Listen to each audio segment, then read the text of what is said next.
Pak Yongki. Terima kasih Pak Yongki, terima kasih terutama buat Tuhan Yesus dan juga buat saudara semua.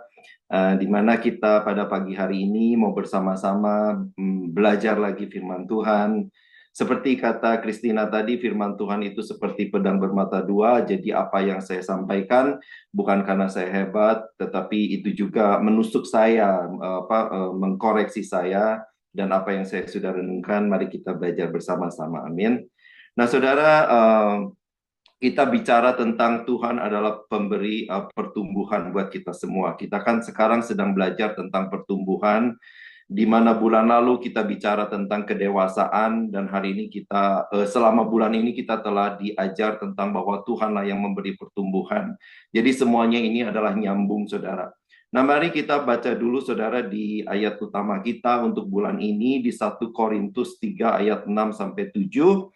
Firman Tuhan berkata, Paulus menanam, Apolos menyiram, ya kan? Aku itu kan Paulus di situ, saudara. Jadi aku menanam, Apolos menyiram, tetapi Allah yang memberi pertumbuhan. Karena itu yang penting bukanlah yang menanam atau yang menyiram, melainkan Allah yang memberi pertumbuhan. Katakan amin. Nah, saudara, bulan ini seperti yang tadi udah kita baca, bicara tentang pertumbuhan, dan kita mau semuanya bertumbuh, roh kita bertumbuh, jiwa kita bertumbuh, tubuh kita bertumbuh, iman kita bertumbuh, karakter kita bertumbuh, sehingga semakin hari goalnya Tuhan buat kita, yaitu semakin hari itu semakin serupa dengan Tuhan yang kita sembah. Amin. Nah, saudara, pertanyaannya, apakah kita merasakan nggak sih iman kita itu bertumbuh? Bertumbuh nggak sih kita itu pengenalan kita kepada Tuhan? Bertumbuh nggak sih karakter kita itu mengalami perbaikan-perbaikan? Bertumbuh nggak sih kasih kita itu kepada sesama? Atau kita itu semua cuma menjalankan rutinitas, ya kan, kegiatan sehari-hari, aktivitas sehari-hari, tanpa memperhatikan apakah kita ini mengalami pertumbuhan yang signifikan atau enggak.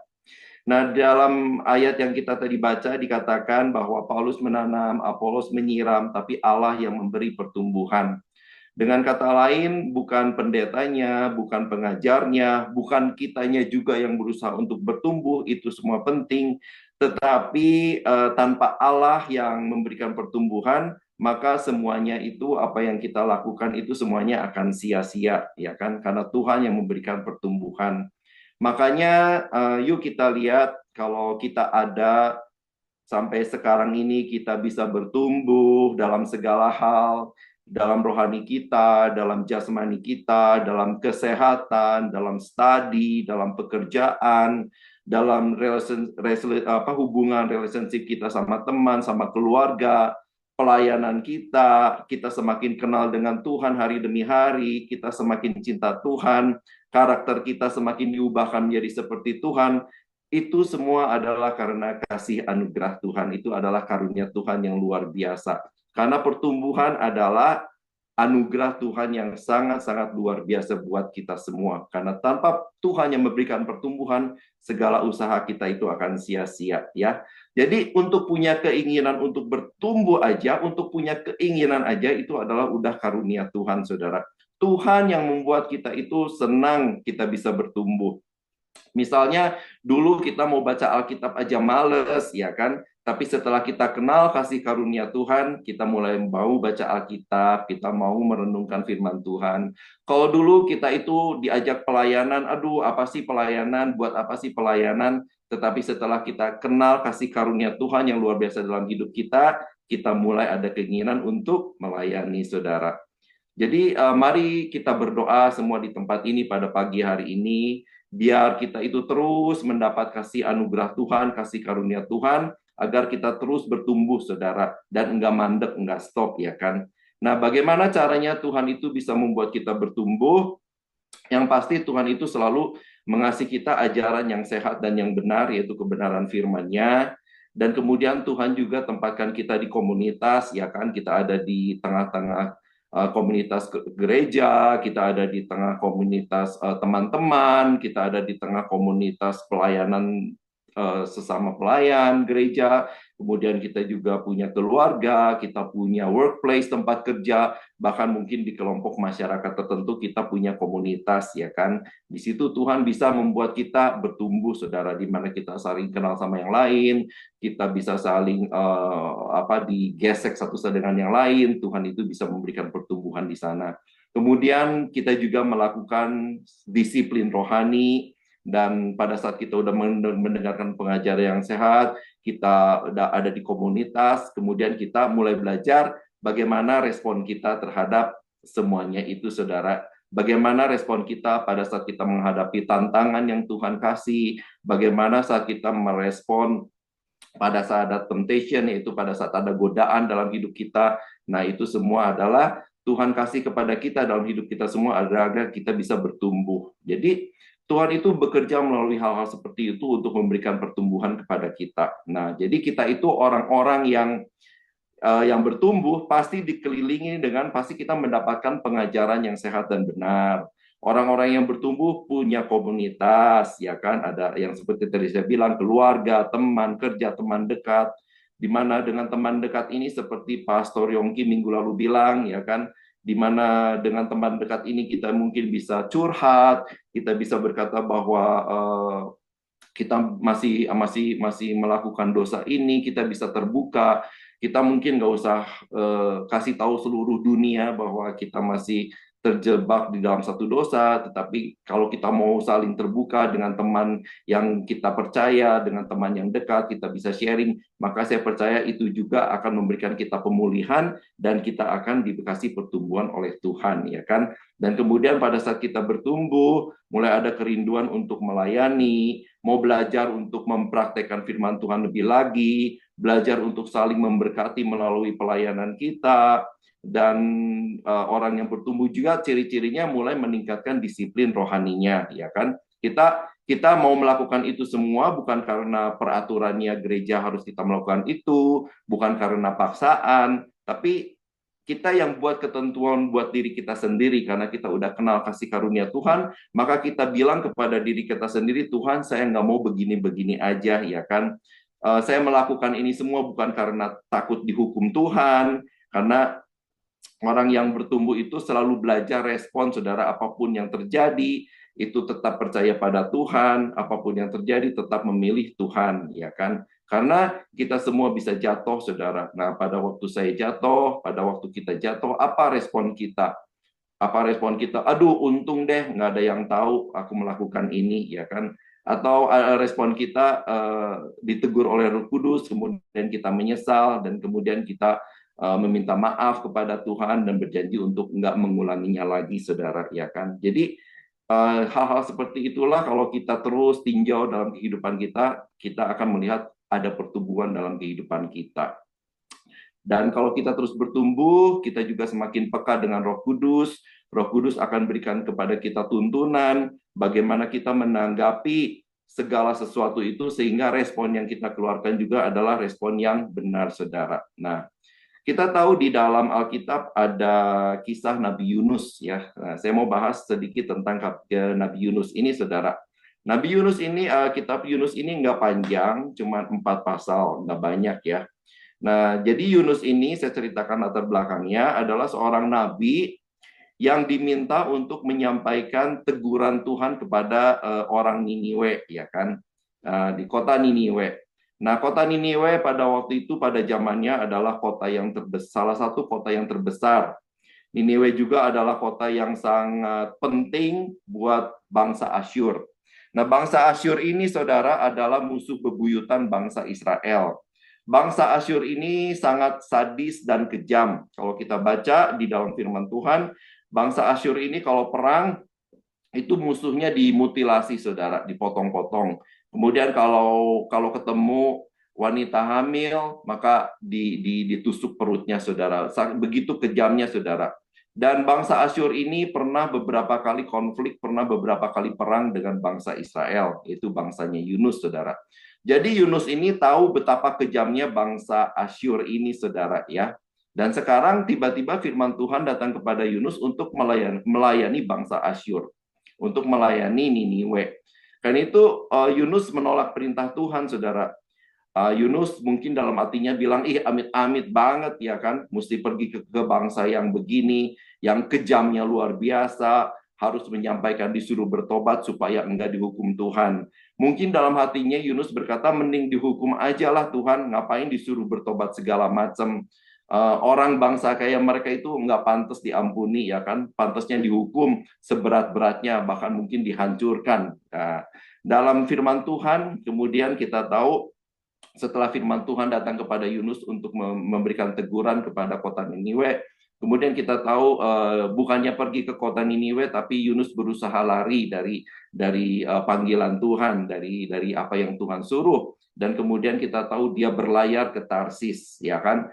Kemudian pada saat dia berlayar, kita tahu tiba-tiba Tuhan datangkan badai yang luar biasa, sehingga bergejolak airnya, dan kemudian kapalnya juga goyang, sehingga orang-orang semua yang ada di kapal ketakutan, dan kemudian mereka narik undi, berkata, siapa sih di kapal ini, ada orang mana yang menyebabkan kita mengalami malapetaka ini, ya kan? Dan kita tahu singkat ceritanya undiannya itu pas banget jatuh ke si Yunus ini, saudara.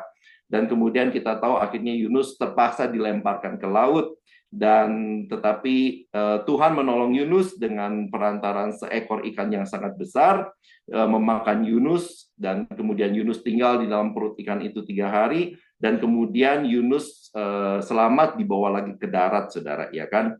Nah, setelah selamat, ya akhirnya dengan hati terpaksa, Yunus pergi menyampaikan apa yang Tuhan suruh kepadanya, ya.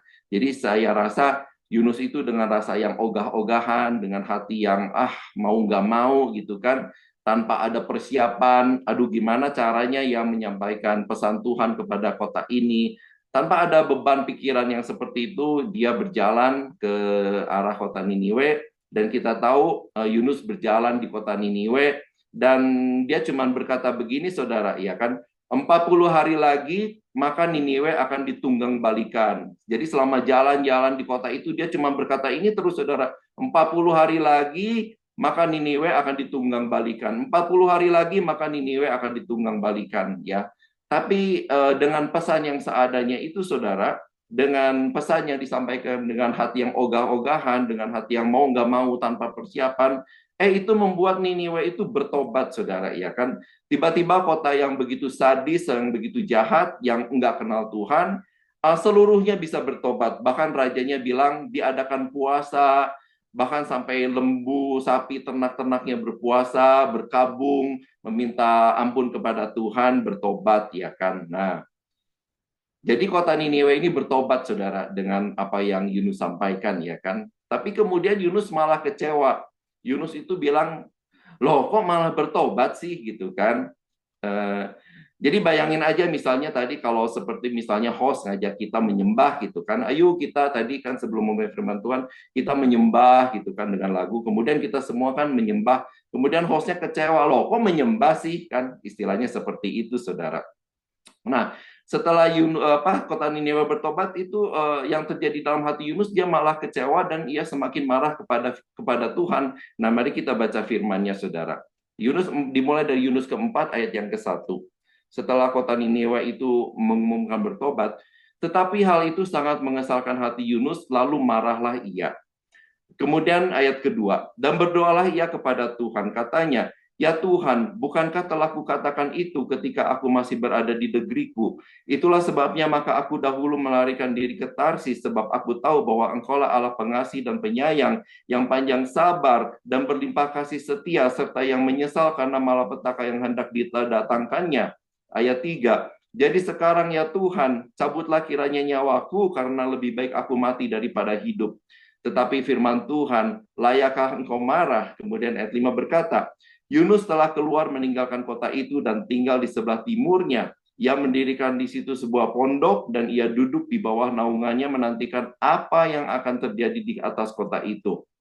Ayat 6, lalu atas penentuan Tuhan Allah, tumbuhlah sebatang pohon jarak melampaui kepala Yunus untuk menaunginya, agar ia terhibur dari segala kekesalan hatinya. Yunus sangat bersuka cita karena pohon jarak itu. Ayat 7, Tetapi keesokan harinya ketika fajar menyingsing, atas penentuan Allah datanglah seekor ulat yang menggerek pohon jarak itu sehingga layu. Ayat 8. Segera sesudah matahari terbit, maka atas penentuan Allah bertiuplah angin timur yang panas terik, sehingga sinar matahari menyakiti kepala Yunus. Lalu rebahlah ia lesu dan berharap supaya mati. Katanya, lebih baik aku mati daripada hidup. Tetapi berfirmanlah Allah kepada Yunus, layakkah engkau marah karena pohon jarak itu? Jawabnya, selayaknya lah aku marah sampai mati. Wah, saudara, ini Nabi Yunus ini Nabi yang tukang ngambek ya, saudara ya. Yang moodnya itu bisa swing dari seneng ke bete, ya kan? Kalau orang bilang sekarang Nabi Yunus ini seperti bipolar gitu, saudara. Sebentar marah, sebentar seneng, ya kan? Waktu dikasih pohon jarak itu untuk berteduh sama Tuhan, dikasih pohon, ya seneng banget. Dia bilang, terima kasih Tuhan, aduh enak banget nih teduh, ya kan. Tapi kemudian waktu melihat bangsa Asyur bertobat, hatinya dia bilang kesel banget gitu kan. Itu ada menunjukkan bahwa Nabi Yunus itu egoisnya luar biasa, saudara. Jadi dari ayat yang kita baca, Nabi Yunus ini adalah nabi yang aneh, ya nggak sih, saudara, ya kan? Hamba Tuhan yang setelah berkhotbah terus ada pertobatan, bukannya senang tapi malah jengkel, saudara, ya kan? Tadi kan di ayat 1 kita baca sangat mengesalkan hati Yunus, saudara. Terjemahan lain dikatakan itu adalah kejahatan di mata Yunus, saudara. Jadi di mata Yunus, pertobatan kota Niniwe itu adalah sesuatu yang jahat di matanya si Yunus ini, saudara. Kalau hari ini misalnya, saudara, misalnya Yunus ini hari ini hidup, ya kan, disuruh Tuhan berjalan-jalan di satu kota, kemudian seluruh kotanya bertobat. Dikatakan kota Niniwe itu ada kurang lebih waktu itu 120.000 orang, saudara. Semuanya bertobat, saudara. Wah, itu akan jadi rekor yang luar biasa, pasti viral luar biasa, ya kan? Karena pendeta berjalan di satu kota, seluruhnya bertobat, pasti jadi rekor yang luar biasa. Tapi juga pegang rekor yang jelek, saudara, karena setelah bertobat, dia malah nggak suka, saudara. Nah, saudara, jadi apa sih yang kita bisa ambil dari kitab Yunus ini, saudara? Sebenarnya ini adalah evaluasi buat diri kita masing-masing untuk mengecek pertumbuhan kita masing-masing. Mari kita, saudara, hari ini kita itu seperti ditanya oleh Tuhan, dievaluasi oleh Tuhan. Yang pertama adalah kita itu seringkali, saudara ya, nggak suka melihat dalam tanda kutip musuh kita, yaitu orang yang kita nggak suka, itu diampuni Tuhan dan diberkati Tuhan, saudara.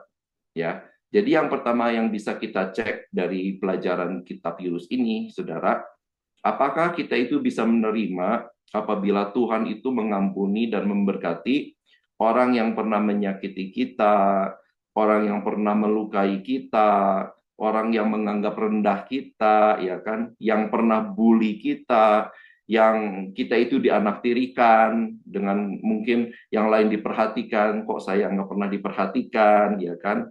Atau dengan orang yang pernah merugikan kita, dengan orang yang pernah menipu kita sehingga kita mengalami kerugian. Nah, saudara, hari ini Tuhan mau kita cek lagi ke dalam hati kita sampai ke yang paling dalam. Bahkan mungkin kejadiannya mungkin lama, tetapi masih menyimpan luka, masih menyimpan nggak enak dalam hati kita. Dan kalau kita lihat orang itu juga mungkin masih sebel, saudara. Nah, Tuhan mau supaya kita ingatkan bahwa kita udah belajar banyak lah, saudara, soal untuk memaafkan dan mengampuni ya. Karena kita tahu, kita juga udah belajar memaafkan dan mengampuni ini benefitnya, untungnya adalah buat kita sendiri, bukan buat orang yang merugikan atau menyakiti kita itu, saudara. Yang ngapain sih juga mikirin, ya kan, masih marah, masih keingatan, sampai kadang nggak bisa tidur, padahal orang yang berbuat salah pada kita itu tidurnya nyenyak banget, saudara. Jadi pada pagi hari ini sekali lagi cek, saudara, kalau masih ada luka, mungkin itu udah lama terjadi, tapi masih belum 100% kita lepaskan pengampunan, kita lepaskan memaafkan, saudara. Nah, hari ini kita mau lepaskan pengampunan supaya Tuhan bisa kasih pertumbuhan yang baik buat kita, saudara, ya kan? Nah, yang kedua, saudara, di ayat 5 tadi dikatakan di kitab Yunus, setelah Yunus selesai nih melakukan tugasnya kan, kota Niniwe akan ditunggang balikan, kemudian Setelah semua kota itu bertobat, saudara, kemudian dikatakan Yunus itu keluar meninggalkan kota itu, tapi dia nggak pergi jauh-jauh. Dia mendirikan di situ sebuah pondok dan ia duduk di bawah naungannya dan dikatakan menantikan apa yang akan terjadi di atas kota itu. Nah, di ayat ini kita melihat walaupun Yunus itu sudah melakukan apa yang Tuhan suruh, ya kan, tugasnya dia pikir udah selesai, ya udah bertobat, ya kan. Tetapi dia nggak pergi, saudara, tetapi dia keluar aja, dia mengamati apa yang bakal terjadi sama kota Niniwe ini, saudara. Dengan kata lain, dia itu masih berharap walaupun kota ini bertobat, Tuhan masih akan hukum, ya kan? Dia mau melihat, ini Tuhan masih hukum atau enggak gitu loh, saudara. Dia masih berharap, kota ini dihancurkan, ya kan? Dia masih berharap, wah, keadilan Tuhan, penghakiman Tuhan masih akan turun atas kota itu, saudara. Nah, kita hari ini lihat lagi ke dalam diri kita masing-masing. Seperti Yunus, Yunus adalah orang yang kenal Tuhan. Kalau kita baca di ayat pertama, waktu terjadi gelombang, maka orang-orang di kapal bertanya kepada Yunus, siapakah engkau? Yunus berkata, aku adalah hamba yang takut akan Tuhan. Itu jawabannya Yunus, saudara. Jadi Yunus itu ya udah kenal Tuhan, sama seperti kita udah dipilih Tuhan, kita kenal Tuhan, kita udah datang ke gereja beribadah, kita pokoknya udah kenal Tuhan ya. Tapi kadang masih seperti Yunus, saudara, masih ada konsisten kekerasan hati kita di dalam hati kita, saudara. Kita masih konsisten, masih ada nggak kebodohan kita, masih ada nggak ketidakmauan kita untuk bertumbuh sungguh-sungguh, masih egosentris, masih egois, ya kan? Masih ada nggak kalau emosi, kata-kata yang nggak benar yang masih keluar. Mas cek lagi apakah kita masih cinta akan uang lebih daripada cinta akan Tuhan, ya kan? Mari kita cek apakah kita itu seperti Yunus yang sudah melupakan kasih karunia Tuhan. Ya, Yunus ini udah melupakan kasih karunia Tuhan, saudara. Dia lupa tentang pengajaran akan kasih karunia. Buat Yunus, ikut Tuhan itu seperti transaksi, ya kan? Kalau kamu baik, maka kamu diberkati. Kalau kamu memberi, Tuhan juga akan beri. Kalau kamu jahat, maka Tuhan akan hukum. Jadi semuanya seperti transaksi di mata Yunus, saudara. Jadi buat Yunus itu udah nggak ada tempat lagi, udah nggak ada ruang lagi buat kasih karunia Tuhan. Tidak ada lagi kesempatan, tidak ada lagi maaf untuk kesempatan kedua, ketiga, keempat, dan seterusnya. Ya, padahal di pasal 1, kalau kita baca, saudara, waktu Tuhan berfirman kepada Yunus, pergilah ke kota Niniwe, Yunus itu juga udah melawan Tuhan, dia udah membangkang, makanya dia nggak pergi ke Niniwe, tapi malah dia bertolak ke arah sebaliknya, ke arah Tarsis, saudara. Jadi Yunus ini membangkang kepada Tuhan. Jadi kalau Yunus itu berpikir Niniwe itu harus dihukum, ya kalau dia pakaikan ukuran standar Tuhan atas kota Niniwe, dia juga harus pakai dong standar Tuhan atas dirinya sendiri. Dirinya juga harus dihukum gitu loh, saudara. Jadi mungkin kadang kita pikir, kok orang sejahat itu yang melakukan saya seperti ini, yang bully saya, yang nipu saya, kok nggak dihukum ya?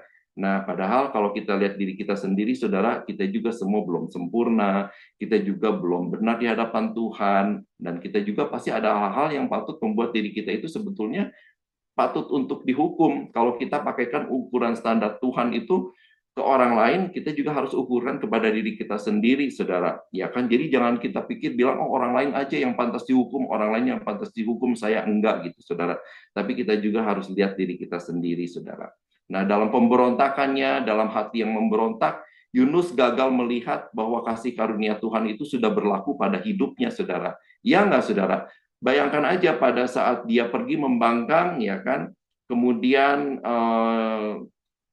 pada saat dia dilempar ke laut, Tuhan atur semuanya. Ada ikan, ya kan, yang sepertinya bencana, yang sepertinya memakan dia, tetapi justru itu adalah kasih anugerah Tuhan buat dia, saudara. Itu adalah pertolongan Tuhan buat dia. Itu adalah karunia anugerah yang luar biasa, saudara, buat Yunus ini, saudara.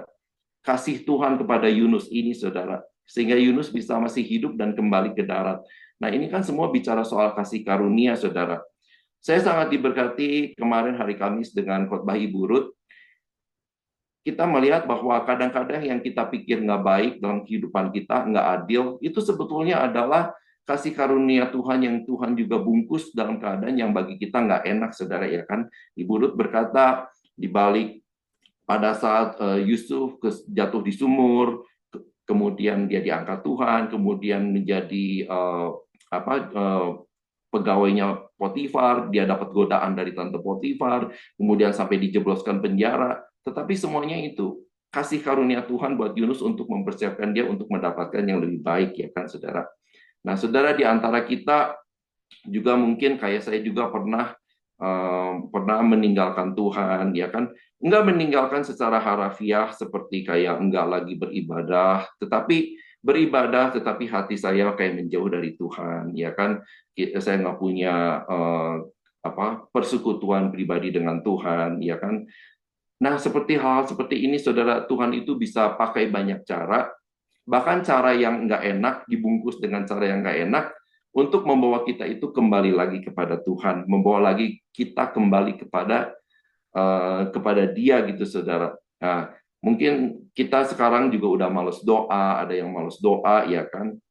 Kita masih ke gereja, kita masih ikutin Zoom meeting segala macam, tetapi sehari-hari udah males doa, udah mau ke gereja juga sebetulnya sih males, cuman ya karena kita orang Kristen, karena kita menjalankan agamawi kita aja, akhirnya juga kita ke gereja. Pelayanan juga, ya pelayanan ya udahlah, udah dijadwal, emang ini udah kegiatan saya, ya kan. Jadi semuanya itu cuman kegiatan biasa aja, saudara. Cuman agamawi saja, saudara, ya kan. Dan tapi nggak tahu, saya percaya, saudara, Tuhan itu bisa selalu bawa kita kembali ke kasih-Nya dengan cara apapun, bahkan dengan cara yang nggak enak. Karena kenapa? Karena kasih karunia Tuhan buat kita semua, saudara. Jadi waktu kita melupakan kasih karunia Tuhan, maka kita itu nggak bisa bertumbuh dengan sehat, saudara. Ikut Tuhan itu seperti Yunus, jadi berat buat kita. Ikut Tuhan itu jadi kayak transaksi. Kalau saya lakukan ini, ya Tuhan berkati saya. Kalau saya nggak lakukan, Tuhan nggak berkati saya. Kalau saya nggak kasih persembahan, hancurlah hidup saya. Jadi kita itu lupa tentang pengajaran kasih karunia. Jadi semuanya itu kalau kita nggak taat, kita dihukum, saudara. Nah, kita nggak bisa mengasihi Tuhan kalau kita punya konsep tentang Tuhan seperti ini, saudara. Yang ketiga, Yunus itu menjadikan dirinya itu menjadi pusat, saudara, ya kan?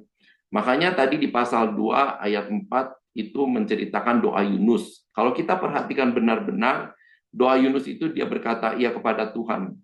Ya Tuhan, telah ku katakan ketika aku masih di negeriku. Itulah sebabnya maka aku dahulu menaikkan diri ke Tarsis sebab aku tahu Engkaulah yang pengasih dan penyayang dan seterusnya. Kalau dihitung-hitung dalam bahasa Ibrani, dalam bahasa aslinya, saudara, ada 9 kali dalam doa pendek itu Yunus menyebutkan soal aku.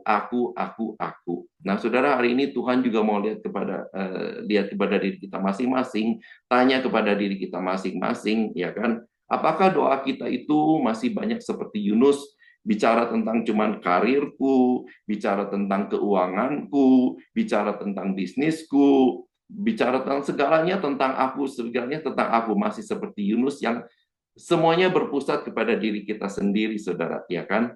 Bahkan Yunus ini bukan cuma berpusat pada dirinya sendiri, dia bahkan menganggap dirinya itu benar, saudara. Makanya Yunus itu bilang, bukankah Tuhan sudah aku katakan kepadamu, ya kan? Jadi waktu Tuhan berkata, pergilah ke kota Niniwe, Yunus nggak mau. Kemudian Yunus balik berkata kepada Tuhan, Tuhan, bukankah aku sudah katakan kepadamu, ya kan? Jadi dia menganggap dirinya itu benar, saudara. Yunus juga bilang, makanya bilang, Tuhan, aku dengan kata lain, Yunus itu bilang, udahlah Tuhan, aku nggak maulah Tuhan, aku udah berkata kepadamu, percuma pergi juga, ya kan? Karena Engkau Allah yang penyayang, yang pasti akan menyesal, dan yang seperti tadi kita baca. Nah, kemudian kita pikir, wah gila banget ya si Yunus ini ya, kepada Tuhan berbantah-bantahan. Tetapi mari kita cek diri kita lagi sendiri masing-masing pada pagi hari ini. Waktu Tuhan bilang, ayo Harry, ayo siapa kalian saudara semua masing-masing di sini, kita bilang nggak mau, ya kan? Nah, mungkin kita nggak bilang dalam mulut kita nggak mau, tetapi tindakan kita mengatakan kita nggak mau. Seperti misalnya Tuhan bilang, ayo, firman Tuhan bilang, renungkan firman Tuhan siang dan malam. Tapi kita cek lagi, saudara, apa yang lebih mayoritas yang kita pikirkan dalam pikiran kita setiap hari? Kesenangan kita kah? Plan-plan kita kah yang lain-lain tanpa melibatkan Tuhan? Atau kekhawatiran kah? Atau ketakutan kah yang masih kita pikirkan setiap hari, saudara? Dengan kata lain, itu sama seperti Yunus. Tuhan bilang, ayo renungkan firmanku. Tapi kita bilang, kita nggak ngomong enggak. Tetapi apa yang kita pikirkan, ketakutan, kekhawatiran, saudara.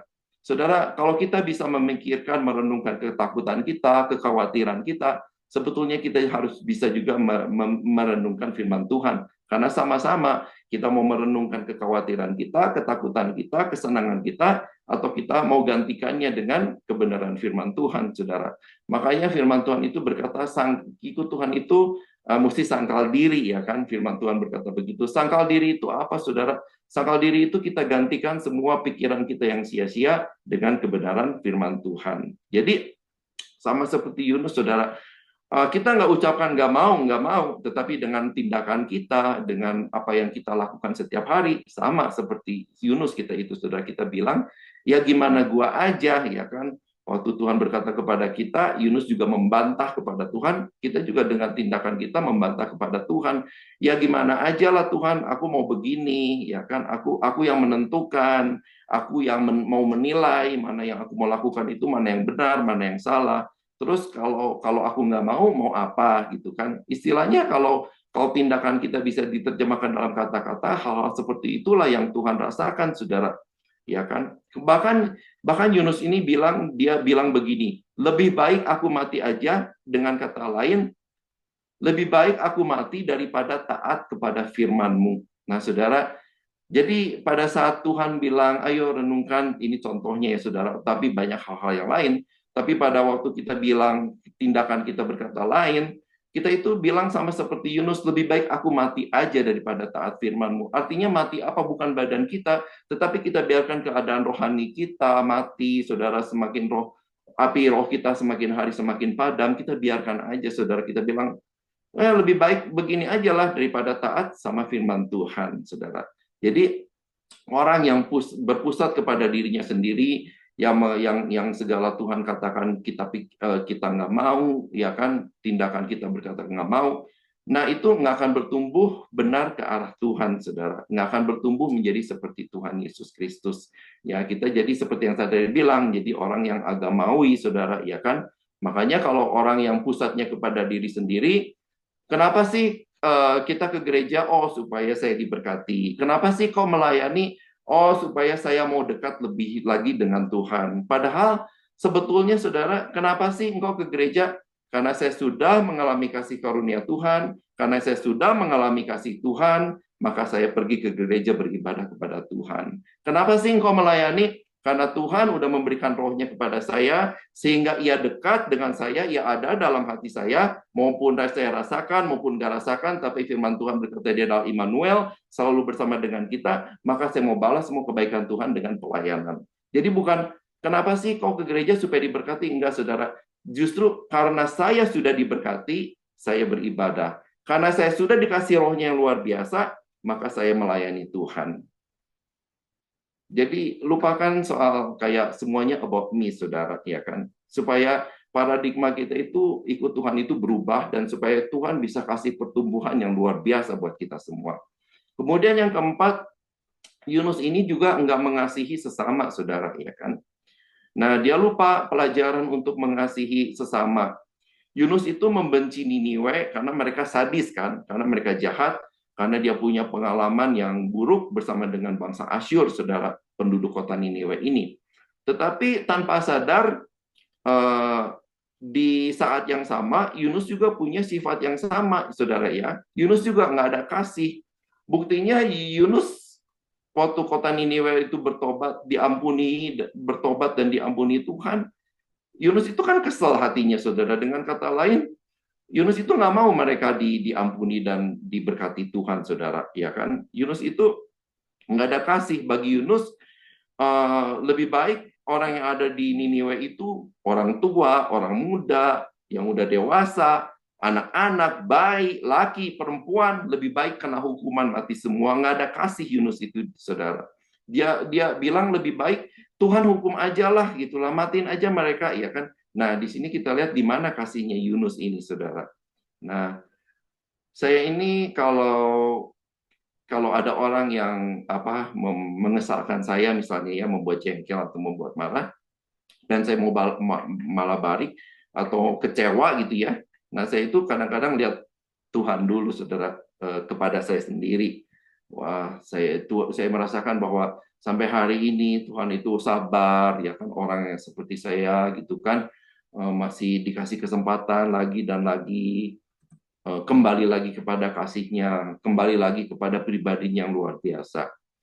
Dan saya lihat akhirnya, wah, kalau Tuhan aja sabar, ya saya juga mesti memberikan kesabaran saya kepada orang yang mengesalkan saya, saudara. Karena kita semua sama-sama sedang dibentuk oleh Tuhan, saudara, ya kan. Siapa saya ini yang mengejat dia gitu, saudara. Menghukum dia dengan perbuatan saya, saudara. Nah, kalau dari dulu Tuhan itu udah tolak kita, saudara, percayalah, saudara, kita semua ini udah babak belur lah ya, udah hancur, saudara. Makanya kita itu sering bilang sungguh benar, saudara, kalau kita ada hari ini itu semua karena kasih karunia. Ini adalah sering kita ucapkan, mungkin seringnya kita ucapkan, kita itu kan manusia, apa yang sering kita lakukan jadi kayaknya meaningnya artinya biasa aja ya kan. Tetapi kalau kita renungkan, saudara, kita ada sebagaimana kita ada karena kasih karunia, itu artinya dalam banget. Firman Tuhan berkata begini, saudara. Kecaplah dan lihatlah betapa baiknya Tuhan itu, saudara. Jadi untuk merasakan kasih karunia kebaikan Tuhan, yang pertama kita itu mesti mengecap, ya kan, saudara. Nah, mengecap, saudara, kita tahu mengecap itu beda sama mengunyah. Mengunyah itu kalau kita makan lapar cepat-cepat mengunyah, ya kan. Tetapi kalau food critic, mereka nggak mengunyah, mereka itu mengecap, saudara. Mereka ambil sesendok makanan, kemudian dikecap oleh mereka. Mereka uraikan satu-satu rasanya, sehingga tahu, oh ada asinnya, ada manisnya, ada gurihnya. Semuanya diuraikan. Nah, demikian juga firman Tuhan, saudara. Firman Tuhan, kecaplah dan lihatlah. Kecaplah itu artinya apa, saudara? Kita ingat, kita uraikan satu-satu kebaikan Tuhan. Kita ingat, uraikan satu-satu, saudara, sampai detil. Ingat semuanya. Dan kemudian kita akan bisa melihat betapa baiknya Tuhan. Kita mesti mengecap dulu, dan kemudian kita lihat kebesaran keagungan Tuhan, kasih karunia Tuhan buat kita semua. Saudara, jadi emang setiap orang itu memang layak untuk dikasih kesempatan, saudara, ya kan? Karena kita juga udah dikasih kesempatan oleh Tuhan again and again and again, ya. Kenapa sih Tuhan kasih kita kesempatan? Tuhan itu kasih kita kesempatan, Tuhan bilang, kenapa sih panjang sabar banget Tuhan itu buat saya dan saudara? Karena Tuhan mau kita itu nggak binasa, saudara, ya kan? Tapi kalau kita sampai terus nggak mau mengindahkan teguran Tuhan, ya kan? Sudah Tuhan katakan berkali-kali dengan kasih karunia, dengan sabar. Kalau kita mengalami hal yang nggak enak, itu adalah karena ulah kita sendiri, saudara, ya kan? Kalau kita mengalami hal yang nggak enak, itu bukan karena Tuhan hukum kita, enggak, saudara. Tuhan itu nggak mau hukum kita, saudara. Tetapi karena kita mengalami karena ulah kita sendiri, saudara. Nah, jadi kita bisa cek, saudara, dalam diri kita sendiri juga hari ini, apakah bagaimana kita mengasihi orang lain, ya kan? Apakah kita mengalami pertumbuhan enggak? Apakah kita itu bisa mengasihi orang lain, saudara? Jadi pengajaran yang sehat itu selalu harus berpusat kepada firman Tuhan, ya, yang akan selalu mengingatkan betapa besar kasih karunia Tuhan dalam kehidupan kita, bukan besar penghukumannya. Firman Tuhan di Yohanes bilang Tuhan itu datang sebagai bukan sebagai hakim dunia, tetapi sebagai penyelamat. Dia itu menyelamatkan kita, saudara, ya. Jadi yang kedua, kita mesti kalau mau bertumbuh sehat, yang pertama tadi selalu mesti berpusat kepada firman Tuhan. Yang kedua, pusatnya itu kita mesti berkurang about me, ya, segala tentang aku itu mesti berkurang. Firman Tuhan berkata, biar semakin hari kita semakin kecil dan Tuhan yang semakin besar. Dan kemudian kita juga mulai praktekkan bagaimana kita itu harus saling mengasihi dengan sesama. Ya, kita perlu benar, saudara, doa pribadi untuk keperluan pribadi, satu do pribadi is good. Tetapi kita juga mesti mulai selipkan, kita ingat berdoa untuk kita selipkan dalam doa kita untuk orang lain, untuk kota ini, untuk negara ini, untuk Apapun saudara, dalam doa pribadi kita, kita selipkan. Amin. Nah saudara, saya mau tutup di dalam Roma 12 ayat 1 sampai 2 dikatakan, karena itu saudara-saudara, ini nggak ada di itu ya, cuman tadi baru saya tambahkan, saya teringat, di Roma 12 ayat 1 sampai, di dalam Roma 12 ayat 1 berkata begini saudara, firman Tuhan. Karena itu saudara-saudara, demi kemurahan Allah, aku menasehatkan kamu supaya kamu mempersembahkan tubuhmu sebagai persembahan yang kudus dan yang berkenan kepada Allah, itu adalah ibadahmu yang sejati, saudara. Jadi saudara, ini kita ini kan lagi ibadah, saudara, ya kan? Setelah kita nanti terima berkat, itu bukan berarti ibadah kita selesai, saudara. Nah, kita ini sekarang di dalam 2 jam ini itu kita itu sebetulnya sedang mengadakan perayaan, ya kan? Ibadah perayaan. Kenapa, saudara? Karena selama seminggu kemarin, setelah minggu lalu kita dikasih bekal firman Tuhan, kita bisa jalani. Semalam juga kita masih tidur nyenyak. Pagi hari ini kita juga bangun tanpa kurang suatu apapun, dan kita sekarang bisa berkumpul, itu kasih karunia dan kita mau merayakannya bersama-sama. Nah, nanti setelah Pak Yongki berdoa berkat, itu bukan berarti ibadah kita selesai. Di dalam Roma dikatakan tadi, bawalah seluruh tubuhmu, ya kan, sebagai persembahan yang kudus dan yang berkenan. Nah, jadi apa yang udah kita dengar hari ini, itu sebagai bekal ibadah kita. Ibadahnya kita itu nggak berakhir pada satu berkat, enggak, justru ibadah kita itu mulai lagi, saudara, setiap hari, karena kita kan bawa tubuh kita itu setiap hari, ya kan. Nah, jadi ibadah kita itu kita bawa, mulai kita lanjutin lagi dari nanti udah setelah ibadah berkat, kemudian dilanjutkan lagi ke besok Senin, Selasa, Rabu, Kamis, Jumat, Sabtu, dan akhirnya Minggu kita berkumpul lagi bersama-sama merayakan lagi kebaikan kemurahan Tuhan. Mau lagi dengar, oh apalagi yang Tuhan mau katakan untuk bekal saya selama minggu yang akan datang. Jadi untuk minggu ini udah Tuhan kasih, nah mari kita itu tetapkan dalam hati kita untuk berikan respon, ya kan. Ya Tuhan, saya mau lakukan, sungguh-sungguh saya mau renungkan, ya kan. Kadang nggak berhasil, nggak apa-apa, saudara. Tuhan masih kasih kesempatan kita lagi, tapi kita latih terus, saudara, supaya kita itu akhirnya terbiasa.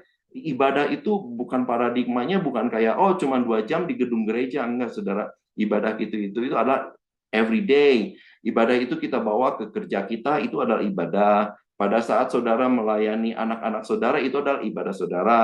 Pada saat suami melayani istri, istri melayani suami, itu adalah ibadah masing-masing, saudara. Itu adalah ibadah. Semua kegiatan kita adalah ibadah, karena kita mempersembahkan tubuh kita sebagai tubuh yang hidup ini berkenan di hadapan Allah, saudara, sebagai ibadah kita yang sejati. Bahkan sampai liburan apa juga kita itu ibadah, saudara. Dengan begitu kita selalu, kalau kita ingat bahwa oh hidup saya ini every day 24 hour a day itu adalah ibadah, berarti itu adalah kita berhati-hati, kita tahu terus, ingat Tuhan terus, nggak cuma ingat Tuhan, benar-benar ingat Tuhan selama 2 jam ini. Nanti Senin masih oke lah, masih hati-hati. Selasa udah mulai berkurang 75%, Rabu udah biasa lagi, Kamis udah biasa lagi, jatuh lagi, ya kan.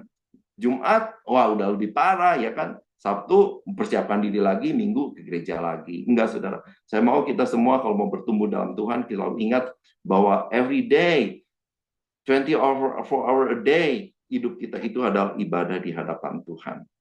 Dan satu lagi, saudara, di ayat 2 Korintus 9 ayat 8, kalau boleh ditayangkan, kalau enggak saya bacakan. Nah, 2 Korintus 9 ayat 8. Dan Allah sanggup melimpahkan segala kasih karunia kepada kamu, supaya kamu senantiasa berkecukupan di dalam segala sesuatu, dan malah berkelebihan di dalam berbagai kebajikan. Nah, renungkan ini, saudara. Tuhan sanggup melimpahkan kasih karunia supaya kita berkecukupan dalam segala sesuatu. Jadi Tuhan mau kasih kita pertumbuhan, berkecukupan di dalam segala sesuatu. Tadi dikatakan Paulus menanam, Apolos menyiram. Kalau nggak ada kasih karunia, tak terjadi apa-apa. Kalau nggak ada kasih karunia Tuhan yang kasih pertumbuhan, kita akhirnya ya kecewa lah, kita akhirnya putus asa lah. Tapi firman Tuhan berkata, Allah sanggup melimpahkan segala kasih karunia kepada kita semua, kelimpahan, supaya kita mengalami kelimpahan, saudara, ya kan? Dalam segala sesuatu, saudara, ya kan? Dalam segala sesuatu itu apa, saudara? Bukan cuma soal rohani, ya kan? Rohani kita kuat, tetapi kitanya kere, kan nggak mau, saudara, ya kan? Eh, Rohani kita kuat, jiwa kita kuat, ya kan? Tetapi badan kita sakit-sakitan, nah kita juga nggak mau. Itu Tuhan juga nggak mau. Makanya Tuhan bilang, dia sanggup melimpahkan segalanya, saudara. Biar kita mengalami kelimpahan segala kasih karunia. Biar tubuh, mulai dari dalam roh kita, kemudian jiwa kita, tubuh kita, keuangan kita, karir kita, semua mengalami berbagai kelimpahan, saudara, ya kan? Walaupun mungkin saat ini dalam kita, tapi kok saya dalam keadaan sukar. Nah, ingat lagi, saudara, seperti Yunus yang di dalam perut ikan, ya kan? Nah, mungkin kita dalam keadaan sesak sekarang, saudara. Tetapi tetaplah, Yunus di dalam perut ikan pun yang sesak, mungkin yang bau, yang gelap, yang di dalam perut ikan itu mengalami yang nggak enak, mungkin karena ada asid, asam lambung, segala macam, ya kan? Dalam keadaan yang benar-benar nggak enak lah. Mungkin di antara kita ada dalam keadaan yang nggak enak lah. Tetapi percayalah, kasih karunia Tuhan tetap datang kepada kita, supaya kita tetap berkecukupan dalam segala hal, bahkan berlimpah dalam hal kebajikan.